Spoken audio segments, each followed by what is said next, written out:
تو محترم سامعین، مسافر نے راستے میں کسی جگہ پانی پایا مگر پوچھنے پر پتہ چلا کہ یہ پینے کے لیے ہے تو تیمم جائز ہے، اور اگر بتانے والا کوئی نہ ہو تو اگر پانی کم ہو تو تیمم کر لیں، پانی زیادہ ہو تو اسے جو ہے وہ وضو کے لیے استعمال کر لیں۔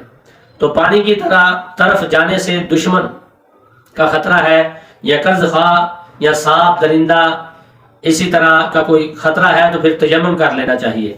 آپ کے پاس پانی تو ہے مگر بھول گئے ہیں اور تیمم کر کے نماز پڑھ لی تو نماز ہو جائے گی۔ پانی فروخت ہوتا ہے اور خریدنے کے لیے رقم نہیں یا دوگنا قیمت مانگے تو تیمم جائز ہے۔ وضو کر کے نماز پڑھے تو قافلہ یا گاڑی نکلنے یا ساتھی چھوٹنے کا خطرہ ہو تو پھر تیمم کر کے نماز پڑھ لینی چاہیے۔ وہ نمازیں جن کا خلیفہ بدل نہیں، جیسے نماز گہن یا نماز عید کے فوت ہو جانے کا اندیشہ ہو تو تیمم کریں، مگر نماز جمعۃ المبارک کے لیے تیمم جائز نہیں، کیونکہ اس کا خلیفہ نماز ظہر موجود ہے۔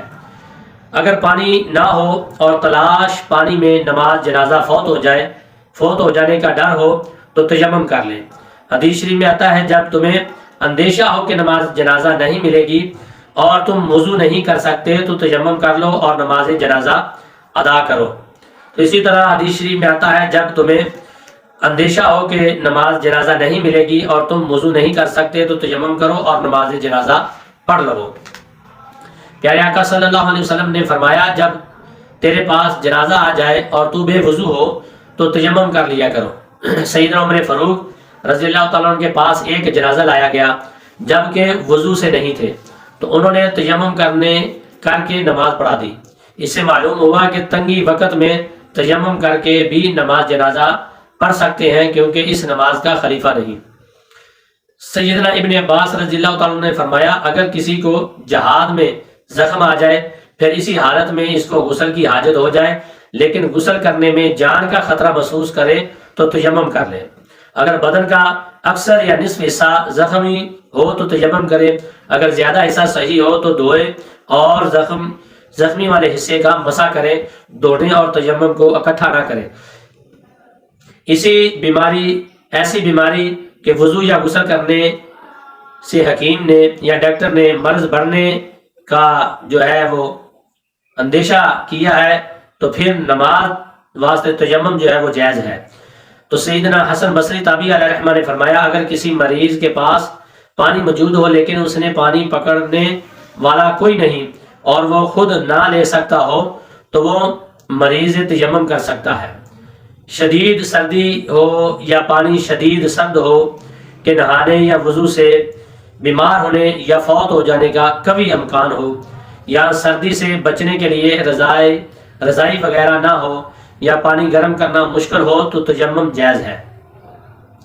جیسا کہ روایات میں آتا ہے سیدنا عمر بن عاص رضی اللہ تعالیٰ نے شدید سردی کی وجہ سے غسل نہ کیا اور تیمم کر کے نماز فجر پڑھا دی، اور پیارے آقا صلی اللہ علیہ وسلم کو اطلاع ملی تو آپ صلی اللہ علیہ وسلم مسکرائے اور انہیں کچھ نہ کہا۔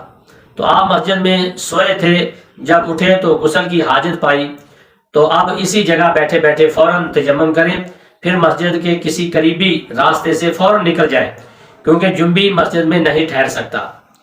یہاں یہ بات ضرور یاد رہے کہ معتکف کے بغیر کسی کا مسجد میں سونا منع ہے، اس لیے اگر سونا ہی ہے تو چاہیے کہ اعتکاف کی نیت کر کے مسجد میں سوئیں۔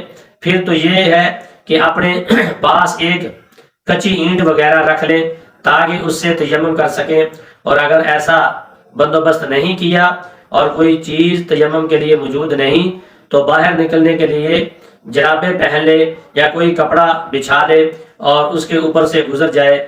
اگر کوئی اور صورت نہ ہو تو کسی چھوٹے راستے دری یا چٹائی کے اوپر سے گزر جائے فوراً۔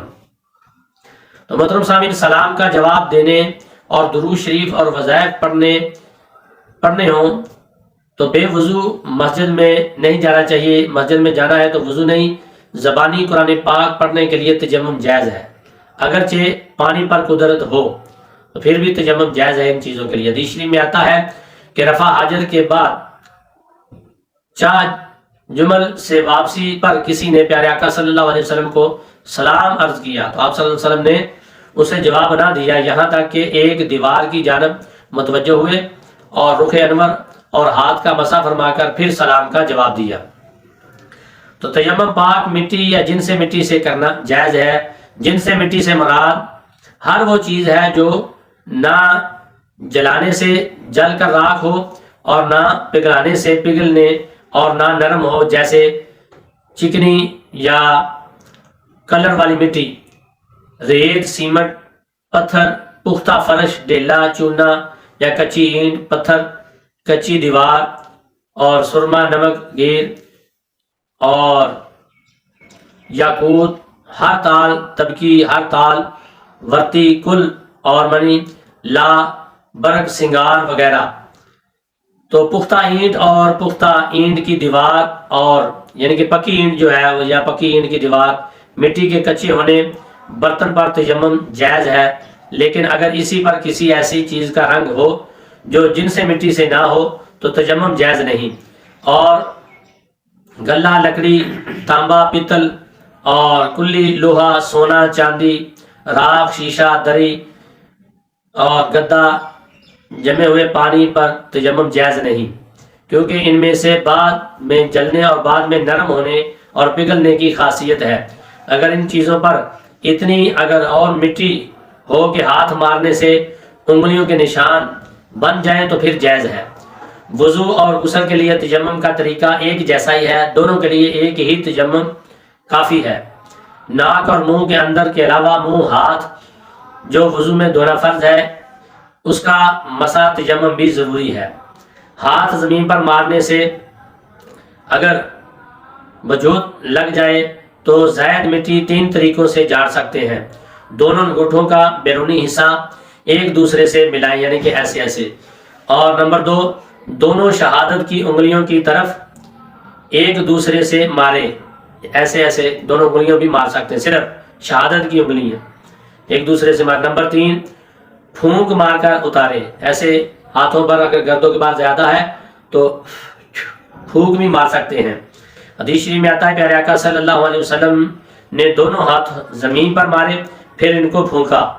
تالی بجانے کے انداز میں ہرگز نہ جھاڑے، اس چیز سے منع کیا گیا ہے۔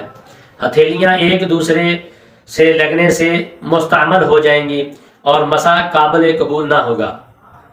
اگر یقین ہو کہ اس جگہ پیشاب کیا ہوا ہے یا کسی وجہ سے جگہ ناپاک ہے مگر اب دھوپ سے خشک ہو گئی ہے تو وہ زمین پاک ہو گئی، اس جگہ نماز جو ہے وہ جائز ہے مگر تیمم درست نہیں۔ داڑھی کا خلال کرنا اور منہ اور ہونٹوں پر ہاتھ پھیرنا ضروری نہیں۔ انگوٹھی ہو، چھلا، چوڑیاں کو ہلانا ہٹا کر ان کے نیچے بھی مسح کریں۔ جھاڑو دینے اور دیوار گرانے یا کسی وجہ سے منہ اور کونیوں تک ننگے ہاتھ پر گرد و غبار پڑ گئی اور آپ نے تیمم کی نیت سے زمین پر ہاتھ مارے بغیر اسی گرد کے منہ ہاتھ کا مسح کر لیا، تیمم ہو گیا۔ کپڑا یا تکیہ وغیرہ پر غبار لگا ہوا، اس پر دونوں ہاتھ مار کر غبار لگایا گیا پھر اس سے تیمم کیا تو درست ہے۔ جس عذر کی بنا پر تیمم کیا یوں ہی وہ عذر ختم ہوا، تیمم بھی مثلا پانی نہ تھا، تیمم کیا، یوں ہی پانی ملا تو تیمم ختم ہو گیا۔ اگر کوئی شخص خود تیمم نہ کر سکے تو کوئی دوسرا اپنے ہاتھ زمین پر مار کر تیمم کرا سکتا ہے۔